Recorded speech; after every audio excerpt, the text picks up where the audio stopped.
नियंत्रणात आणता येतील. आभारच कोसळलं तर त्याला मर्यादा त्या ठिकाणी येतात की ह्या सगळ्या परिस्थितीमध्ये मार्ग काढण्यासाठी म्हणून राज्य शासन केंद्र शासन यांनी तत्परतेने पूर परिस्थिती आमच्याकडे निर्माण होती. पाणी बाकी आपल्या राज्याची 3-4 राज्य त्या ठिकाणी ह्या पाणी पितात असतात. तेलंगणामध्ये सुद्धा बुडीत परिस्थिती तयार होती. कर्नाटकमध्ये सुद्धा बुडीत परिस्थिती.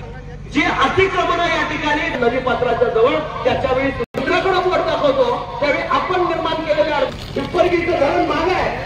आता ते पाण्याची उंची करत असताना तिथेही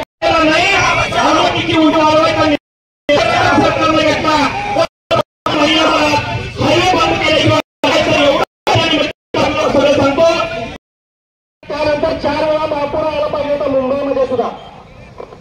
पण मुंबईमध्ये महापूर आले नाही कारण राज्य सरकारनं मुंबईच्या लोकांची काळजी करून त्या महापुरावरचं उत्तर शोधलं आणि त्यानंतरच्या 20 वर्षामध्ये मुंबईमध्ये एकही पूर आलेला नाही. या तालुक्यामध्ये आणि सांगली कोल्हापूरच्या 7 तालुक्यांमध्ये